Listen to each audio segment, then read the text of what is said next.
The UDRcast is not affiliated and does not represent any 12-step fellowship. I, Bill Ward, the host of the UDRcast, will be sharing my experience and my journey of recovery. That does include, but is not limited to, the literature contained in the Big Book of Alcoholics Anonymous and the 12 Steps. Our guests will be sharing their own path to recovery and what has worked for them. The UDRcast encourages and supports all paths to recovery.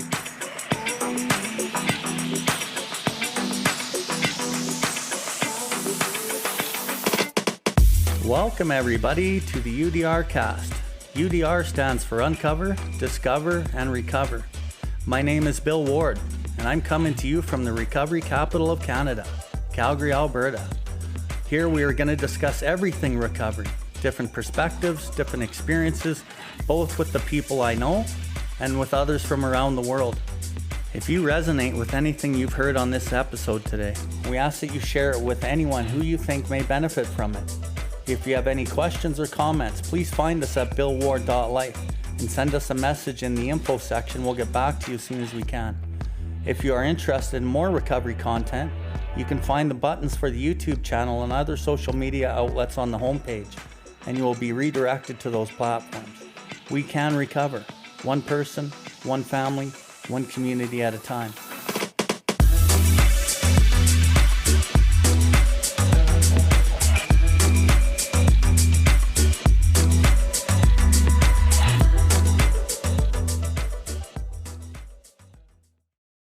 So 101, 12 by 12, this much can be a fragment.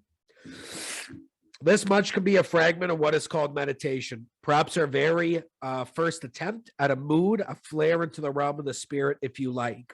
It ought to be followed by a good look at where we stand now and a further look at what might happen in our lives were we able to move closer to the ideal we've been trying to glimpse. Meditation is something which can always be further developed. It has no boundaries either of width or height. Aided by such instruction and example as we can find, it is essentially an individual adventure, something which each one of us works out in his own way. But its first object is always the same: to improve our conscious contact with God, with His grace, wisdom, and love. And let's always remember that meditation is in reality intensely practical. One of its first fruits is emotional balance. With it, we can broaden and deepen the channel between ourselves and God as we understand Him. Now what about prayer? Prayer is the raising of the heart and mind to God. And in this sense, it includes meditation. How may we go about it? And how does it fit in with meditation? Prayer is commonly understood as a petition to God. Having opened our channel as best we can, we try to ask for those right things in which we and others are in the greatest need. And we think that the whole range of our needs is well defined by that part of step 11, which says knowledge of His will for us and the power to carry that out. Our request for this fits in any part of our day. In the morning, when we think of the hours to come, perhaps we think of the day's work and the chances it may afford us to be useful and helpful, or of some special problem that it may bring. Possibly today, we'll see a continuation of a serious and yet unresolved problem left over from yesterday. Our immediate temptation will be to ask for specific solutions to specific problems and for the ability to help other people as we have already thought that they should be helped. In that case, we're asking God to do it our way. Therefore, we ought to consider each request carefully to see what its real merit is. Even so, when making specific requests, it will be well to add to each one of them this qualification: if it be thy will. We ask simply that throughout the day, God places in the best understanding of His will that we could have for that day, and that we be given the grace by which we can carry it out. As the day goes on, we pause when situations must be met and decisions made, and renew the simple request, thy will, not mine, be done. If at these points our emotional disturbance happens to be great, we will more surely keep our balance, provided we will remember and repeat to ourselves a particular prayer or phrase that has appealed to us in our reading or meditation. Just saying it over and over will often enable us to clear a channel choked up with anger, fear, frustration, or misunderstanding, and permit us to return to the sunrest help of all. Our search for God's will, not our own, in the moment of stress, at these critical moments, if we remind ourselves that it is better to comfort than to be comforted, to understand than to be understood, to love than to be loved, we will be following the intent of step 11. Okay, I'm pretty sure we read most of that at the end of our last session. Oh, for fuck's sakes. Fuck's sake. I know you don't. Okay, so we did read most of that at our last session, but I'll touch on a couple things. On the top of 102, it talks about the first fruits of meditation as emotional balance.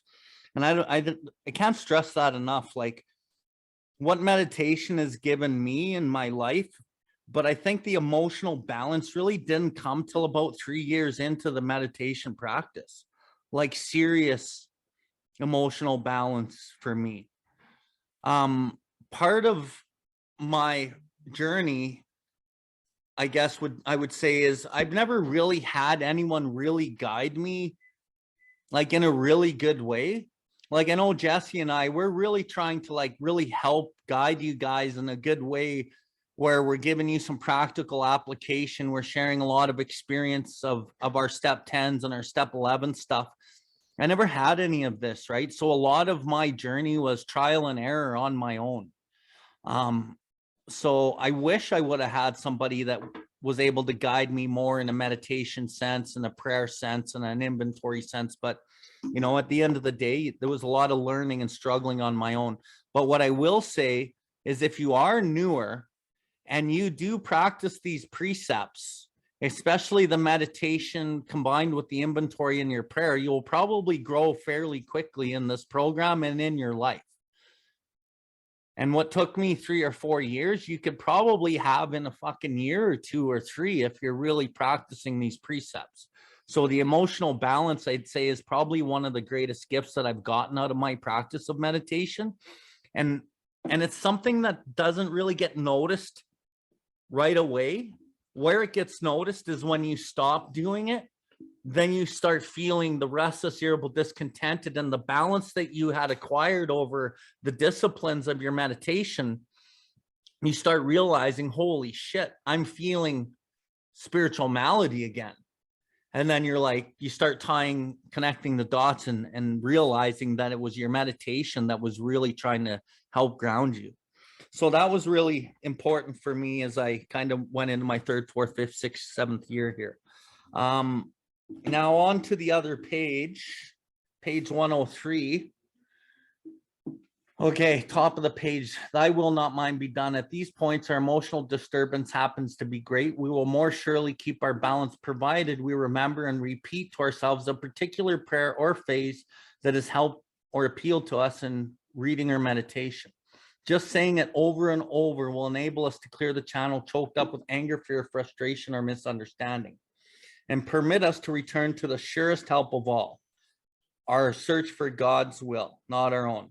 So what I've really noticed in my sponsorship is I've come up with I combined 2 pieces of 2 steps. I put the literature together. One of it is in step 4 in the big book, and the other part is in step 10 in the 12 and 12. And what I talk about is, I'm like, all people are emotionally ill, spiritually sick, and frequently wrong, just like me.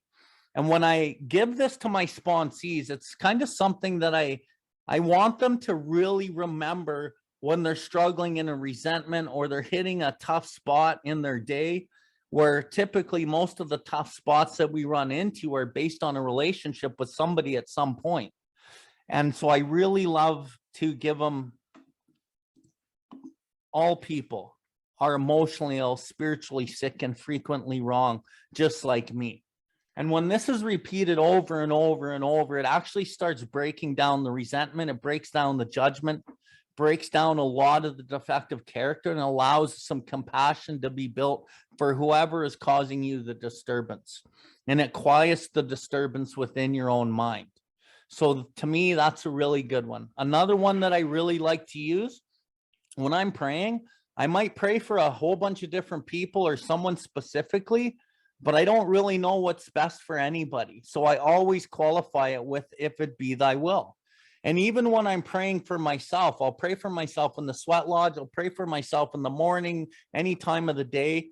And there's certain things that I'd really like to see in my life, right? Whether it be some type of a material good or a break in my business path, or, you know, a relinquishment of defective character, or a relationship that I might be looking for. But I always qualify it. I might ask for it, and then I say, if it be thy will, because I don't know what God's will is at any given moment, really. But I'm pretty sure that once I learn the lesson in whatever one of those areas are that I just described to you, I've noticed once I learn the lesson, I actually let go of the resistance of whatever it is. I usually get what it is that I was looking for, but not until I've learned the lesson. And a lot of the lesson comes through the experiences and it being presented in front of me over and over.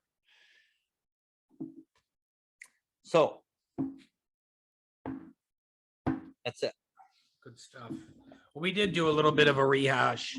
The emotional balance, I like what Bill said, because it is fairly accurate. Like the amount of growth, it is funny with the guys that we sponsor, the amount of time it took us to get certain steps.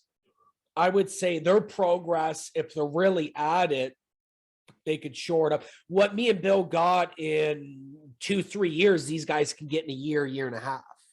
You know, in step 11, the latter steps were fucking very tricky. It took a lot of pain. Like for me to get emotional balance, I think Bill said 2-3 years. That's where I was at, 2-3 years. And it wasn't like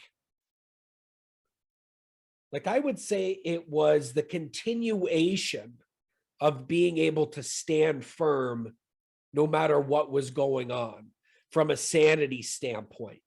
That, you know, my life could be crumbling down in front of me. Like I could be perceiving that that's happening, or it could actually be happening, or my life could be absolutely great. And no matter what was going on, I was able to stand firm in that. I was able to stay sane, rational, and I was able to keep on the disciplines. But I would say the biggest thing that enabled me to do that was keeping up the disciplines no matter what. That means that I am doing inventories no matter what. I am praying and meditating no matter what, and I'm sponsoring no matter what. And then I was able to walk into some of these treasures. But emotional balance took quite some time. I see to my guys maybe around a year and a half.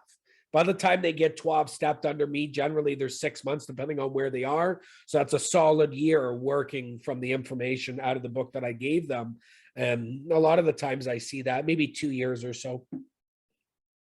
We simply ask that throughout the day, God place us in the best understanding of his will that we could have for that day, and that we be given the grace by which we may carry it out. I think that this piece, and if at points our emotional disturbance happens to be great, we'll be more surely keep our balance, provided we remember and repeat to ourselves a particular prayer or phrase. Both these pieces kind of go together. The first piece that I read can be that particular phrase, right? What they're talking about is, so how do I handle the morning, which is right out of the big book, the directions they're giving you. And then what we're speaking on is throughout the day. So they're adding a little bit more to the thy will be done, right? When I'm doubtful, when I am irritable, right? I am thy will be done. That's, and then, you know, I'm in much less danger of fear, excitement, worry, depression. You know, I'm able to disperse my energy properly, right? And so just trying to seek and do God's will, that comes out of the step 7 that we had chatted about. That main ingredient of humility fits with the first piece that we're talking about. The second piece, you'll find a lot of people will try and use the serenity prayer. That's fairly common. And so where that could be beneficial is step 11, right? So you read the big book, as we chatted about. This process is like you read the big book, you go through the 12 steps, then you read the 12 and 12, then you're on step 11 in the 12 and 12 after already being 12 step. Then they give you this. What you'll find a lot of people try and sober up off the serenity prayer. Has anybody ever seen this or heard this?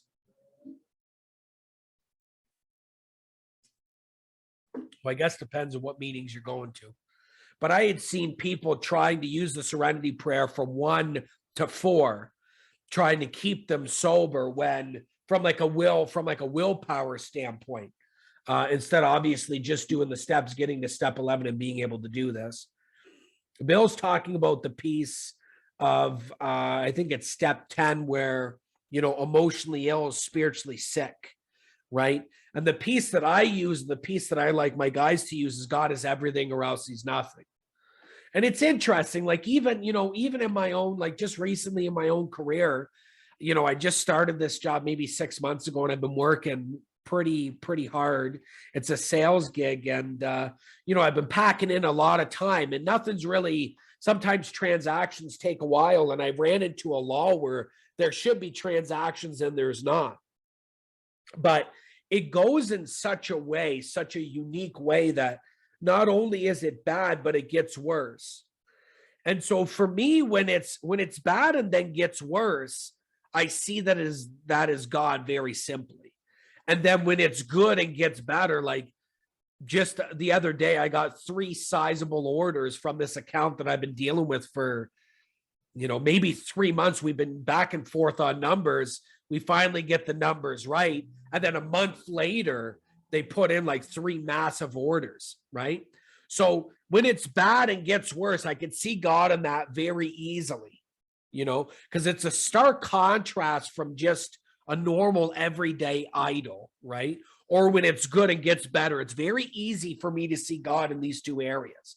It can be very tricky for me to see God right here, right? So in order to see God from a meditation standpoint, and as I go through the day standpoint, we simply ask that throughout the day, God places the best understanding of his will that we can have for that day, and that we be given the grace by which we may carry that out. Is there any questions on that? All right. Of course, it is reasonable and understandable that the question is often asked why we can't take a specific troubling dilemma straight to God and in prayer secure from him sure and definite answers to our requests. This can be done, but it has hazards. We have seen AAs ask with much earnestness and faith for God's explicit guidance on matters ranging all the way from a shattering domestic or financial crisis to correcting a minor personal fault like tardiness. Quite often, however, the thoughts that seem to come from God are not answers at all. They prove to be well-intentioned, unconscious rationalizations.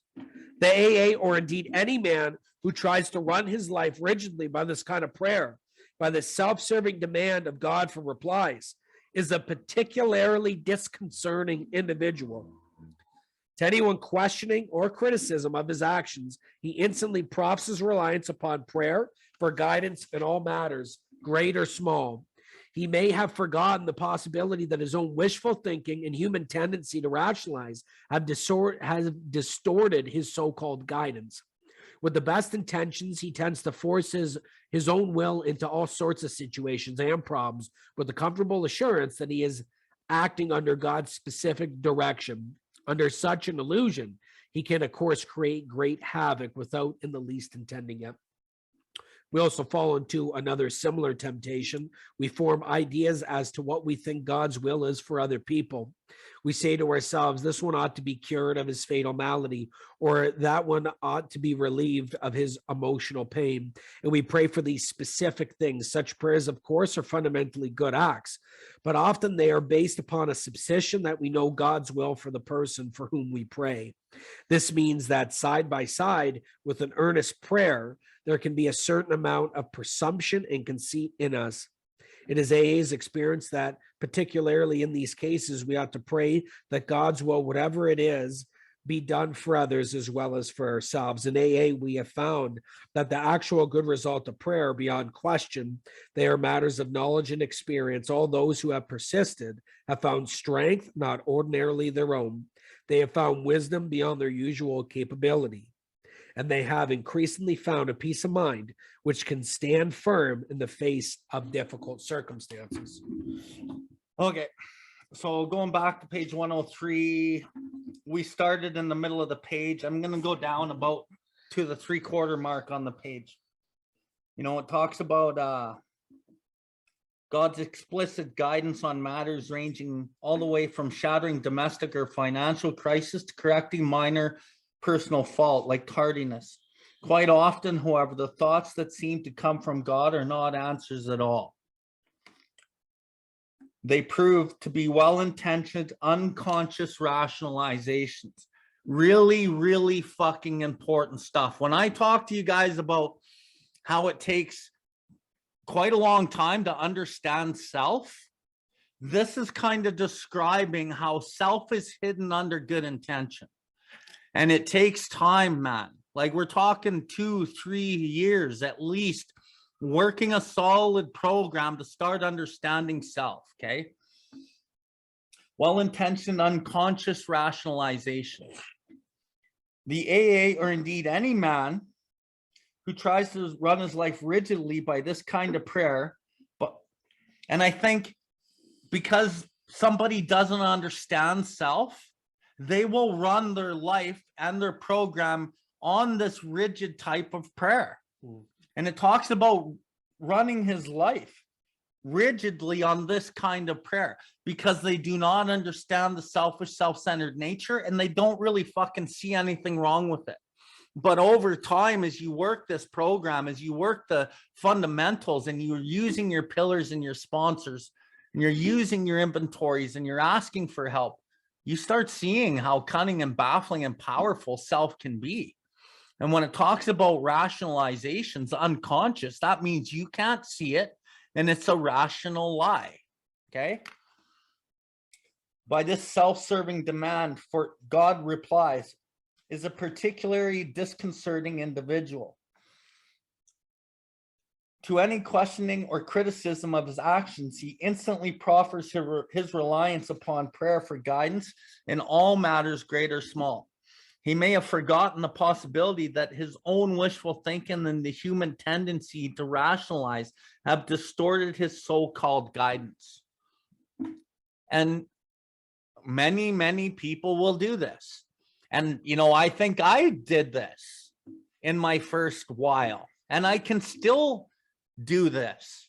But the way that I get out of this today is because I will put, if it be thy will. And I understand that I don't really know what's best for me, but God does. And if it be thy will, because God knows much better than me what's best for me, then I can accept whatever the situation is. Why? Because God is everything. He is, I get this, whatever it is that I'm praying for, or I don't get it. So that's really important. And what I'd like to do is I'd like to kind of just do a blast from the past and go back to page 60 for a second. And I'm going to read this piece on page 60 because it kind of talks about what we're talking about. The second difficulty is this: what comes to us alone may be garbled by our own rationalization and wishful thinking. I will garble my own selfish, self-centered desires within my thoughts and think that this is God's will. The benefit of talking to another person is that we can get his direct comment and counsel on our situation, whatever that might be. And there can be no doubt in our minds what that advice is.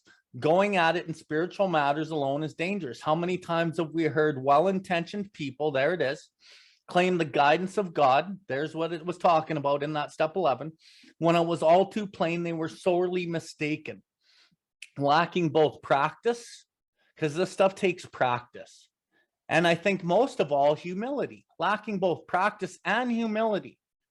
They had deluded themselves and were able to justify the most errant nonsense on the ground that this is what God had told them. It is worth noting that people of very high spiritual development almost always insist on checking with friends or spiritual advisors. It's saying people with very high spiritual development that really walk a path, they fucking almost always insist on fucking bouncing their ideas off of other people, right? With friends or spiritual advisors, the guidance they feel they have received from God. Surely, then a novice ought not lay himself open to the chance of making foolish, perhaps tragic blunders in this fashion. While the comment or advice of others may be by no means infallible, it is likely to be far more specific than any direct guidance we may receive while we are so inexperienced in establishing contact with a power greater than ourselves. And what I see constantly over the years is there's people that, you know, get some time in and they think they got a direct channel to God and everything's fucking, oh, I'm talking to God. I'm talking to God. I'm talking to God. I got the direct download today and they're like 6 months sober, you know, fucking step 4, step 5. And like, I can see right through that shit. And it is always wishful thinking, man. You know, I think it's a great idea to fucking date this woman. I'm at step 4. God's put her right in my fucking path. This job from fucking Fort McMurray was just given to me today. And you know, God's gracing me with all these gifts. The step 9 promises are coming fucking true, Bill. And I'm like, no, bro, they're not. You are diluting yourself and you are rationalizing the most errant nonsense. These are fucking lessons for you to fucking follow a path and not do those things, because they do not produce what you're looking for. Trust me. But once somebody has that, like, self has asserted itself, they're gone, man. They're going to do what they want to do. So I have an example. I won't go into great detail on it, but recently, like yesterday, somebody called me with a dilemma that they had. And they expressed what the dilemma was. And it was about moving out of town and taking this business opportunity that seemed really good. And it's like the opportunity of a lifetime. So they told me the whole story of the last few months and what's kind of happened. And I said, you know what? There is selfish, self-centered decisions all over this right from the very start. I'm going back fucking 8 months in your recovery, and you are making total decisions on self, and you are leaving yourself totally open to be hurt. You are going to pull yourself into other people's drama, and this is probably not going to end off good. And I really strongly recommend that you don't follow through with any of these ideas or plans to move or this business opportunity. None of this is good. But you know what? I waited a day and I checked back in. They're going for it. They're going for it. And, you know, this is just what people are going to do. When the ego has reasserted itself and people think they know what's best for them, they're going to do whatever they're going to do. But that is fucking banana peel trail. And, you know, I wish them the best and I hope that I'm actually wrong, but I can see major disasters coming down the pipe here. And I hope it works out well for them. I really do, but I can't see it. I can't see it. There's going to be a lot of people hurt in this situation because self has already hurt some people in the same situation. And it's not even close to being over, man. Because the fucking temptation, the carrot of the money, the carrot of the status, the carrot of all these things is driving this person very blindly. Anyway, so Bill, sorry, I just have a question. Yeah. So I've heard you mentioning several times in a meeting the idea that, so I'm guessing what you're talking about right now is the theory of God sticking to your ego, that you think I've got God, right? I've heard you say that in meetings. So now the best way to overcome this, when you're new in recovery, right? Like after almost getting 1 year now, when you're new in recovery is to speak to your sponsor and speak to your pillars before you make a major decision, pretty much. Okay. Yeah, 100%, bro. And why? And you touched on it, because the theory of God, the ego attaches to the ideal of God. And then these decisions or these downloads that people get are based in the delusion that they can wrest satisfaction and happiness out of this world if they only manage it well. And then they tie this into this as God's will. But really, when you peel back the layers of what they think is God's will here, you'll always find a selfish, self-centered motive based in fear. You'll find a self-seeking motive based in what it is they want. But we have such... A God-centered guy will see that. Pretty much. A God-centered person, right? Okay, it makes sense. Yeah, right? Okay. And like the best bet for new people is take your idea, whatever it is, and go bounce it off 4 or 5 pillars.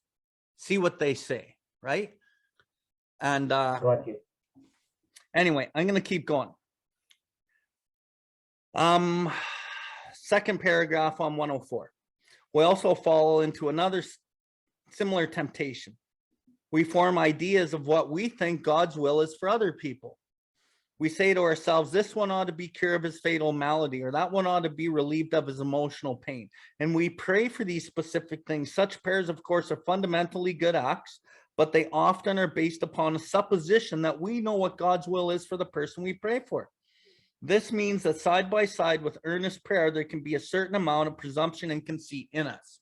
So when I was in the program in the first few years, I had really tried to, think I knew what was best for my ex-wife and for my kids and for the people that were really close to me. And I would express what my thoughts were on what my kids and my ex-wife should be doing.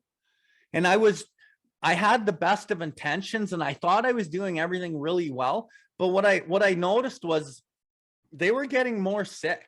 No matter what I tried to do to try to help them and try to guide them, and I would kind of do it from a step back, but I was still kind of prying and managing it to some degree.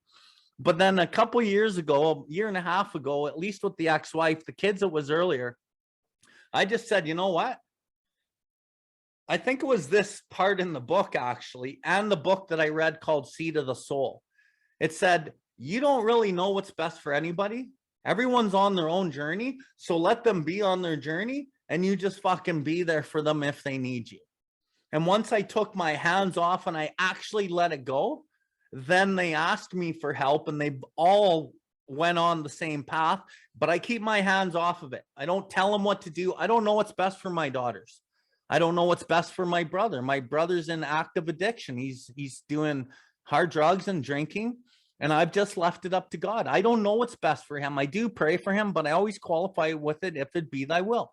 Because I don't know if my brother is meant to fucking get sober in this lifetime. And my own selfish self-centeredness, yeah, I would like to see that. I would like to have a relationship with my brother, but this is God's world, not my world. And I've had to really stand back and just be an observer in this relationship and just let it go how it's going to go. And if he doesn't get sober, you know what? That's God's will. If he gets sober, then that's God's will too. I don't know what's best for anybody. So I don't really pray for anybody for anything specific. And if I do, I always qualify it with, if it be thy will. And what has that done for me? It allows me to break the attachment or the string that I'll hold on to in any relationship of what I used to get value from. Because it's when I hold on to a relationship of any kind, there's always something that used to give me value in it. And it's usually based in emotional security of some sort. And I'll hold on to that. And I want that still. But what this prayer, what we're reading here has done, it's allowed me to cut that little string and just be okay. I don't know what's best for anybody. And the relationship moves on its own merit, not with me fucking involved. And it works out much better that way. And then I'll just finish with the bottom piece here. All those who have persisted and have found strength, not ordinarily on their own, they have found wisdom beyond their usual capability. And they have increasingly found peace of mind, which can stand firm in the face of difficult circumstances. They're all matters of knowledge and experience. So what prayer has done for me, it's really given me something to lean into. In this We Agnostics chapter, it talks about, had we not been leaning too heavily on reason for that last mile, and we didn't like to lose its support, and we couldn't step from bridge to shore. So what prayer has actually given me, it's given me the ability to let go of my own security and my own reason and my own will of staying secure. And it's given me the capability to jump off a cliff without a parachute and fucking let the parachute open if God has it open for me. And it's allowed me to gain some traction in my recovery over time, where God was just a small, tiny little belief. And that belief grew into some faith. And when I looked at the track record, which was about 18 months to 2 years, and the book was also part of that faith and track record. And at the 18 months or 2 years, I was like, this fucking book has changed my life. And I'm going to let this book wholeheartedly run my life. And through the directions and me getting to that jumping off point where I'm like, fuck it. This book has done so much for me. I'm going to see what else it can do for me. And essentially it's God. And I've been able to fucking just jump off. And then I found what this says here. I find the strength, not ordinarily of my own. I don't have the power. If I had the power, I wouldn't be fucking here. I need God's power. And I can stand strong in my faith with my creator and have this belief here today that God is everything, good or bad. And it's doesn't matter what it is, because it just is. And then it allows me to cut these attachments and just be okay with fucking the world the way it is. I don't get involved in many political things. I don't get involved in anything. The only thing I really get involved in is if it affects my autonomy, if it affects my fucking governance of self. That's the only time I get involved in something outside of myself. Anyway, that's it. Okay. So quite often, however, the thoughts that seem to come from God are not answers at all. They prove to be well-intentioned, unconscious rationalizations. And so we were chatting about meditation first. We're chatting about specifically asking for things, and then the intuitive thoughts or the inspirational thoughts that come after, right? And so Bill had made the connection to step 5 to what we're talking about, and just in the way of talking to somebody, and right? So when it comes to step 5, for the most part, when people come into the rooms, they run into step 5, and it seems to be fairly understood that you are talking to somebody. That is the step that you talk to somebody, right? But as I had mentioned before, step 10 and the latter steps, that seems to kind of fall by the wayside. And it is of the utmost importance that even for me today, when I get inspirational thought or I get intuitive decision, that I'm running that past my pillars. And in early recovery, an individual's pillars can be, a little crooked as well, right? Like you're going to want to make sure that you're getting some God-centered pillars. You're going to want to make sure that, they're not active with newcomers, or they're not doing crooked things in career, because quite often you'll see guys do that in the first year or two, right? Maybe working under the table, doing what they have to do, involved with newcomers, maybe dealing crazy shit like that, but a little bit more like involved with newcomers, for example, right? That's a good example. You're going to want to make sure that these guys are God-centered, or these individuals are God-centered around you. That way you could get the best information, the most grounded information from those individuals. And it is often that guys will sought out people that would just justify their nonsense, right? Justify their errant nonsense. So then it all looks like a, nice tight bow as they're going to do what they're going to do. Without exception, I've had guys come to me, just about every guy I've sponsored come to me with something complete nonsense like that.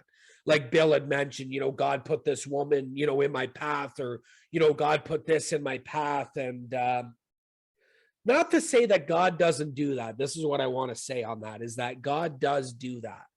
But from a sponsor's point of view, when you could pick it apart within 5 seconds of him giving you all the information, that tells you all you fucking need to know. Like what me and Bill are talking about is that they're bringing up something that is so fucking glaringly wrong that there's really no question, right? And like what I'm talking about is like, yeah, God put this woman in your path. You're shy of a year sober. She's brand new. This is her first meeting, never been into the program, right? Or you ended up just getting fired from your job, right? You've been out of work for X amount of time. You are on step 4 and you're going to go to Fort Mac, right? Like those things where it's just so glaringly fuck. Now, if a guy wants to work out of town, he's 12-stepped in over a year, we'll have a good discussion about it. We'll come up with a good plan. Fucking go, right? Like I do believe that, we could go anywhere. Free man may go without disaster, just so long as we keep a certain simple attitude. I do firmly believe that. I don't believe the program would have been able to get out as much as it did all over the world eventually if we didn't do that. I mean, early on, there was a lot of, traveling salesman was a legitimate thing in the 30s, not so much now, but, these are some of the ways that the program was able to get out. So when well-intentioned unconscious rationalizations, this is, like Bill had mentioned, and I agree, this is one of the biggest things that will trip even me up. Like, if I think I can't do this, I am fucking sadly mistaken.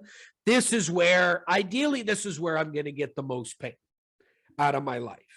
And so for many years of my recovery, and even still today, a lot of the bigger decisions, career, finance, health, some reputation, relationships, all of this gets still ran through pillars. For many years, every larger financial purchase that I would make would get run through my sponsor and pillars, because I still had, financial amends to make, right? And so very, very fucking important, very important. I do always love particularly disconcerting individual, right? As in God told me to do it, right? If anybody watches like serial killer shows and shit, it's very common that that's a thing. Jesus told me to do it. The Bible told me to do it. God told me to kill that, individual. Not really making the contrast, but when they say particularly disconcerting individual, is they are saying, how far can he take that to? How far can I justify my actions under God's specific guidance? And me, myself, I could take that pretty fucking far.